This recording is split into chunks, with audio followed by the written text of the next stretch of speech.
Hi everyone. Holy crap, there's a lot of you.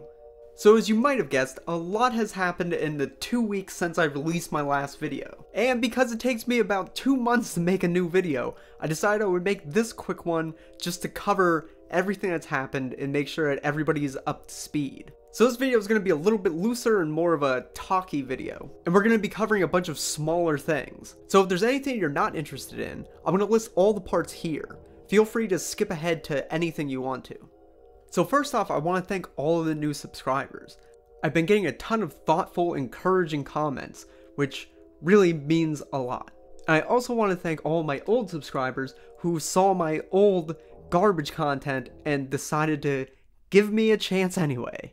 Oh god. Oh, why is this happening? Oh no. Oh no, please.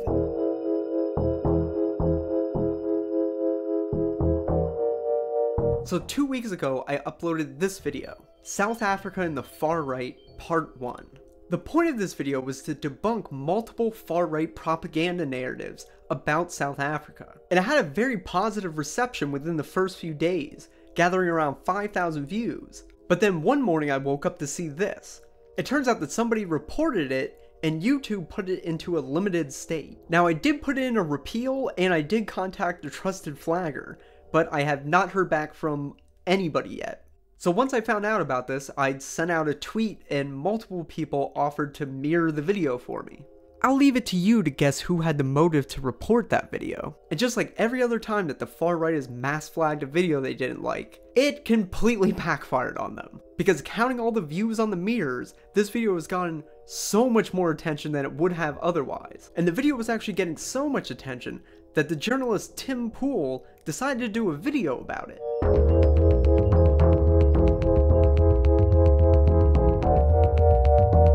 Okay, now this is where things get interesting. So this is going to be a bit of a response video. I didn't think there was really enough here to make a full response video to it. If you already saw the thread that I did on Twitter about it, you can probably skip this part. It's basically the same thing. So first off, I want to say that I think Tim brought up some good points and important questions in his video.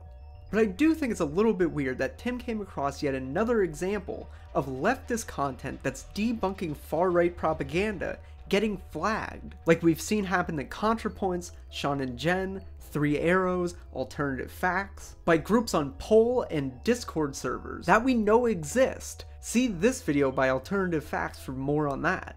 But instead of covering that trend and the fact that the far right doesn't care about free speech at all, like we've seen Richard Spencer say. I mean, yes, I think in the short term we would favor government regulation of speech, but long term, are we even pro-free speech? No, of course not. But we have to use this platform in order. So we're being radically honest here. Yes, yeah. Radically pragmatic. Yes. And they only pretend to care about it while it's convenient to them, while they purposely silence and intimidate people. He decided to go with the headline, YouTuber with 5,000 subscribers might be a hypocrite. It just seems like an interesting set of priorities to me. Now Tim did respond to this criticism on Twitter, and he said that he has done videos in the past talking about this issue. Originally I took him at his word, but after this other conversation that I had with him, where he claimed that he had said something, and I asked him for evidence of it, he tried to pull a Jordan Peterson and tell me to watch all 1,000 of his videos to find it, and then purposefully refused to cite it after multiple people asked him. I don't know if I really take his word on that other claim either. And sorry, I'm not willing to go through 1,000 videos to verify it or not. Alright, so let's actually look at the arguments in his video. So Tim and I both agree that YouTube has the right to censor anything that they want to. And I hope we both agree that YouTube should censor some things, like terrorist recruitment videos, porn, or calls to violence. Now I don't know if we agree on this, because when I asked him this question on Twitter, he never answered me. And I'm sure that's just because he didn't see it, and not because he was purposely avoiding it. It is possible that he's a free speech absolutist and he thinks everything should be allowed, but I just don't know. I think most people agree that there is a line. What we seem to disagree on is exactly where that line should be drawn. So in Tim's video, he basically makes the argument that I'm contradicting myself by promoting people who were mirroring my video. which was essentially working around YouTube's decision to put my video in a limited state. And for evidence of my supposed hypocrisy, he used this video, where I talk about free speech and no platforming. So the main point of my free speech video was to demonstrate that the liberal idea of the free marketplace of ideas is fundamentally flawed. This is because humans aren't rational actors. So the marketplace doesn't always promote the most true argument. Instead, it promotes the argument that's the most convincing. And in this environment, it's very easy for emotional propaganda to thrive. And the point of some of the speech that uses these tactics is to suppress the speech of other people. So there are some groups that will game the system, like the far right, who will say that they're all about free speech, because that's the only way they can get their ideas out. And once they do and gain enough power, they eventually will shut down all speech that is opposed to them. Are we even pro-free speech? No, of course not. In the video, I argue that some types of speech should not be given a platform. And I do recognize that there are some dangers inherent with that too. These aren't simple problems with simple answers. Hell, there might not even be a good answer. But I do think it's interesting that he decides to ignore the bulk of my video, and he only focuses on two small parts of it. So one thing that he and the ton of commenters that came over from his video were right about was that I was wrong when I said, "But with that mentality, you can ban anything. What happens when the people in power decide that what you're saying is oppressive, and they decide to ban that speech?" Well, first off, that's a slippery slope fallacy. That's not a slippery slope fallacy. In fact, I actually contradict myself right after I say this in the video. But I agree that it's something to be worried about. It's only a slippery slope fallacy when you can't demonstrate that there's a reasonable expectation that things will slide down the slope. This was really a case of just poor writing on my part. He then argues that he wasn't sure what type of harm I was talking about. So we're faced with a problem. Who determines what causes harm, and what harm is he talking about? Is he talking about the financial harm of YouTube? Probably not. I think he's talking about incitement to violence. But when he uses vague language, it becomes complicated because then YouTube says, this video causes us financial harm, we're going to remove it. But right after the clip that he uses, I use the example of someone arguing for peaceful ethnic cleansing. If we agree that it's reasonable that speech can be stopped because it's racist or xenophobic and will therefore lead to violence, where do we draw that line? And I agree that there's a risk there. I would argue that any speech that's going to cause harm should fit into this category that shouldn't be acceptable or allowed on these platforms. And I think a conversation over where those lines should be drawn is a much more beneficial conversation than whether or not we should allow Richard Spencer to argue for peaceful ethnic cleansing as something that should count as harmful speech. Because in actuality, there is no such thing as peaceful ethnic cleansing. It's just violent ethnic cleansing with a thin veneer on it. So clearly I'm talking about pretty radical, hate-based speech that's intended to ultimately provoke harm on people. Even after that example, I then go on to say that it isn't always clear what should and should not fall into this category. He then goes on to claim that I didn't answer his original question at all in my first response.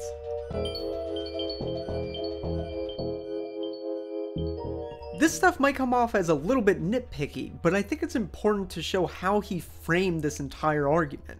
So on July 20th at 9:30 a.m., I received this direct message from Tim. Now the way he talks about these DMs is interesting. So multiple times it seems like he's implying that I tried to dodge his questions. First he says that I had the time to write this long response. And I will also point out that he had enough time to make this very long response about the issue of mass flagging and did not actually answer my question about the principle for which I'd actually asked. Which I did because I actually took my lunch break early because I wanted to make sure that I would have the opportunity to have my say. This is also why I bring up this fact later in the DMs. It's because I work a full-time job and I can't spend all of my Friday morning on Twitter.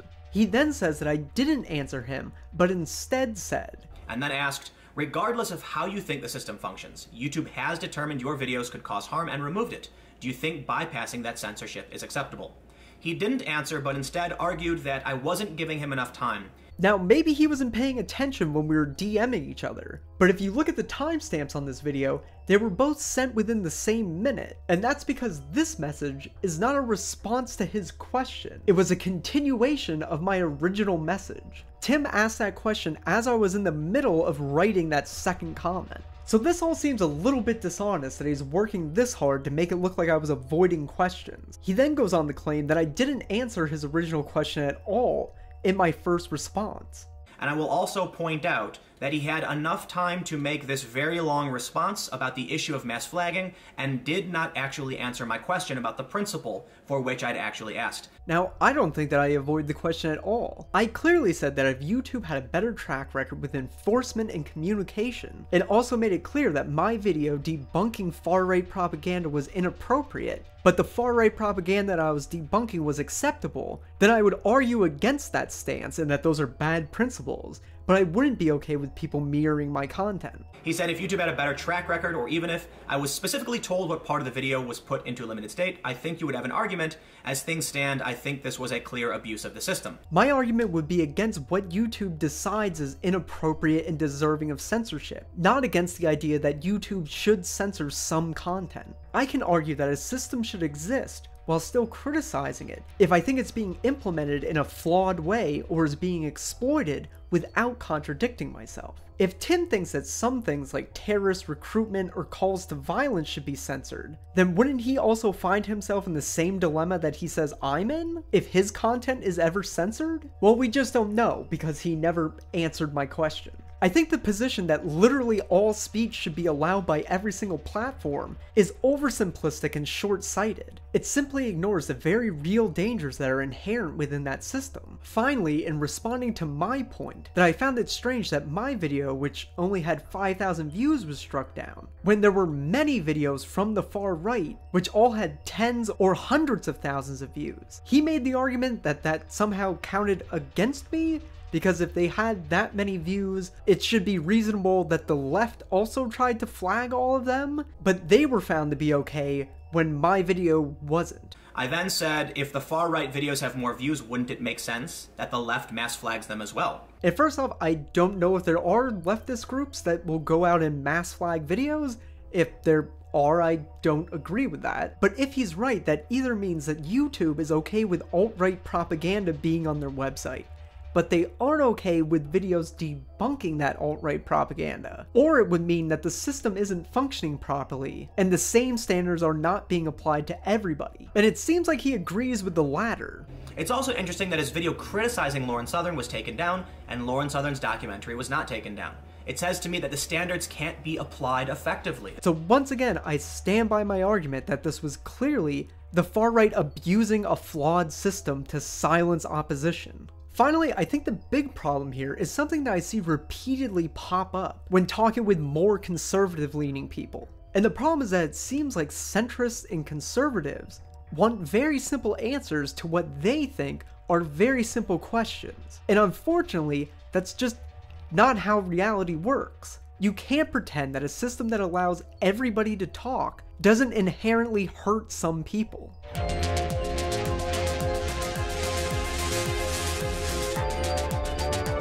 Okay, so this video's already gone on for far too long. I was planning on doing a Q&A video for 5,000 subscribers, but we jumped past that really quickly. So it looks like I'm gonna hit 10,000 subscribers before my next video comes out, which, just a heads up, might be a while. I haven't even finished all the research for it yet. So we're going to be doing a Q&A for 10,000. So the plan is that I'm going to pin a comment in this video. If you have any questions for the 10,000 Q&A, please leave them underneath that comment. Or you can ask a question on my Curious Cat. I will leave a link for that in the description. Okay, that's going to be it. Thank you so much for watching this bit of a rambly mess. Thank you all so much for the support. I love you all. Stay safe out there.